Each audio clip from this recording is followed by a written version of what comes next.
War II, my father witnessed a new lieutenant shot to death by his own men for having no common sense and endangering his unit.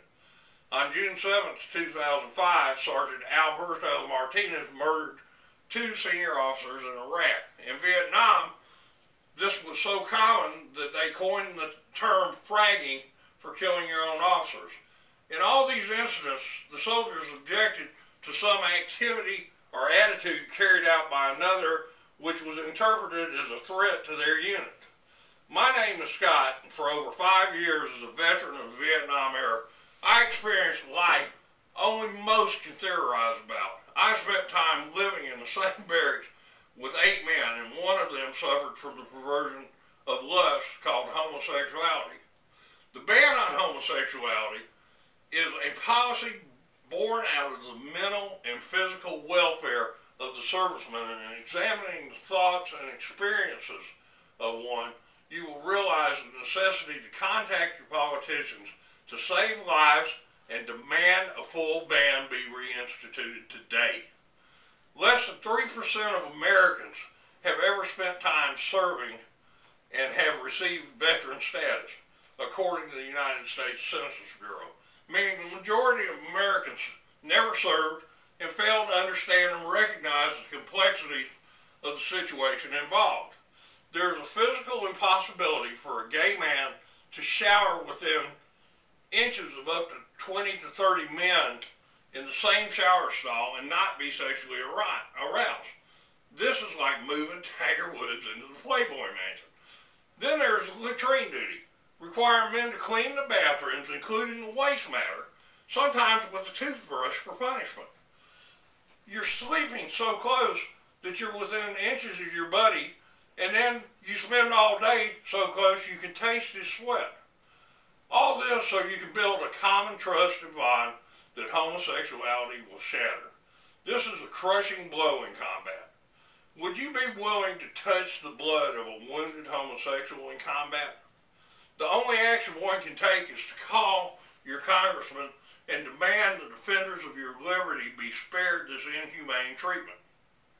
Some Americans will protest that the rights of homosexuals are being violated. In reply, one has to look at H.R. 2401, Section 654, subsection A, which states, there is no constitutional right to serve in the armed forces. Subsection 14 furthermore states that military cohesion is imperative, behavior is to be of high morals, good order, and discipline. Now the Bible states in Leviticus 18:22 through 23 that homosexuality is an abomination. Therefore, one must realize this is a violation of the very basic conduct of the serviceman's code. The ban on gay activity in the service works to prevent conflicts of personality that is evidenced by my experience, which includes unwanted advances, feeling sexually harassed, and the inability of our unit to trust this man with our lives. This lack of cohesion was demonstrated further in the fact that after we discovered he was gay, he went AWOL. That discovery provoked strong, utter disgust in all 7 of us. Perhaps you would have no problem with living in total dependence of your life, cleaning up after, sleeping with, and showering with a person who has this lust. But would you desire, much less require, one of your loved ones to live under these conditions? Why would you demand that from the people protecting your freedom? While generals and politicians in glass tower positions far removed from everyday life make decisions based on authority and not on everyday reality, they go home to their wives or sequestered rooms every night. Soldiers sleep within inches of each other. People in opposition to this policy will point out the cost. And Gary J. Gates, in an executive summary entitled Lesbian, Gay, and Bisexual Men and Women in the U.S. Military, Upper Estimates, for the Williams Institute, states the removal of a gay person costs between $22,000 to $43,000 a year per person. In answering to this, looking in a different light, if a man is allowed to stay in the service for 30 years, drives out 4 men a year who are unwilling to accept these conditions, this will cost $2.5